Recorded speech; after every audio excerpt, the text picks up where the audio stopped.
Hi, my name is Lisa, and I am a real bookaholic. Super excited to bring you this particular episode by, there's a book called Wolfpack by Abby Wambach. Abby was a U.S. soccer Olympic gold medalist, and this is an amazing book. Little book, again, there's a kind of a theme here. And we actually used it in a leadership training that I did a few months ago. So Abby starts the book by talking about when the wolves were reintroduced to Yellowstone National Park in 1995. Don't know if you know about that story, but prior to that, they had been banned from the park for over 70 years, and the deer population kind of ran rampant across the park. And as a result, because there were no natural predators, the entire ecology of the park had changed dramatically and really was in decline. So they reintroduced the wolves, and immediately it had an impact on the deer population because the wolves ate the deer, but also it had an impact on the deer behavior. The deer stopped grazing in all the low valleys. So over the next few years, trees started to grow much taller, and birds came back into the area. And all kinds of animals, including beavers, that started to build dams across the rivers. And that allowed new fish and other kind of foul wildlife to come back, and berries to grow in the trees, and bears came back to eat the berries. And then the actual sides of the river started to really be fortified, and so the rivers even flowed more smoothly. So the reintroduction of the wolves, once feared and thought to be too kind of aggressive and dangerous, actually caused an enormous amount of healing, and it kind of brings forward that two sides of every coin that I think is really important to remember. But that's really the basis of Abby's book. And Abby talks in the book about 8 rules, kind of new rules for how we can walk in the world, remembering that wolf energy can be very positive and healing. So rule number 1 was that you always were the wolf. And Abby talks about a new rule and an old rule. And the old rule was stay on the path. Don't veer. We're told what to do. We need to stay in our little box and just stay the course. The new rule is you can make your own path, and you can, and in many times you should. In real estate, we just had to create all new pathways during the pandemic in order to sell homes, which are the economic engine of our economy, during the pandemic.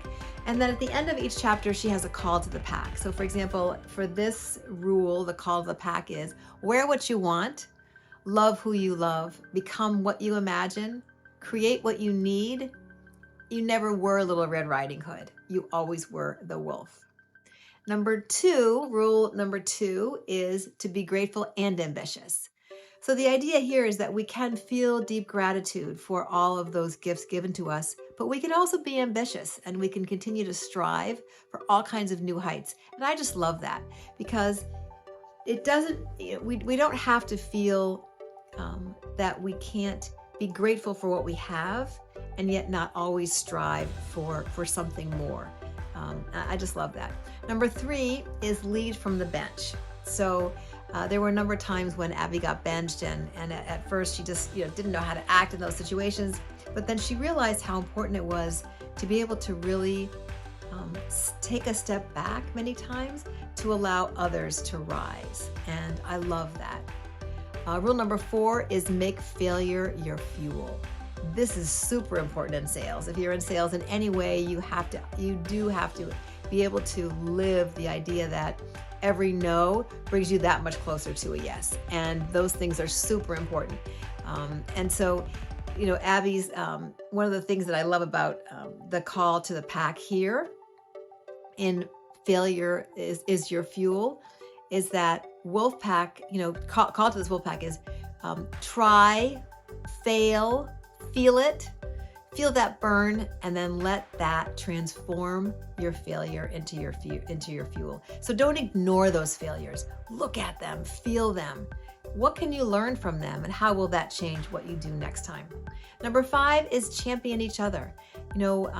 Just reading a book about altruism and altruistic joy, and some of the purest forms of altruism is feeling true joy in the success of others. So how can I champion others more in my life? How can I find opportunities to lift others as I climb? I love that that concept introduced by a mentor of mine, Elizabeth Riley. Not a new concept, but there's a hashtag, lift others as we climb. And I just love that. Try to do that with my business partners as well. Number 6, demand the ball. There are so many situations where we feel not yet qualified to demand our place or look for our place in the world. And this rule of demand the ball really says, we all should get a turn. We're all allowed a turn. How do we make room for that? How do we do that in a graceful way? Number 7 is bring it all. Don't leave anything on the field. There are so many times when if we aren't successful, I hear people talk about, with great regret, I wish I'd done this. I wish I'd done that. I think it's really important that if you're going to endeavor to try something new, to make sure that you bring 101 or 5 or 10% of your effort. And then you won't be questioning whether or not you were, you brought it all. And whatever success or failure you have, you left it all on the field. And then number 8 is find your pack. Continue to seek those that make you feel super excited. Water rises to find its own level. And I've often found that, that I try to be in the room where I am the dumbest person in the room, not the smartest person in the room. If you're the smartest person in the room, my recommendation is to find a new room. I always try to put myself in situations where I kind of feel almost a little bit over my head. Not too far over my head, but a little bit over my head so that I'm always learning, always growing. Tony Robbins says success leaves clues. And I think when we continue to find people that light us up and ignite us and bring out the very best in us, that's where we'll find our deepest success and also our deepest rewards.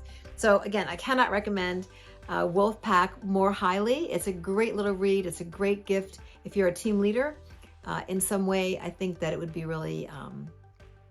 it could be a really great guidebook for an additional tool for 2022. So I look forward to bringing you my next installment. Please pick up the book and I'd love to hear your comments.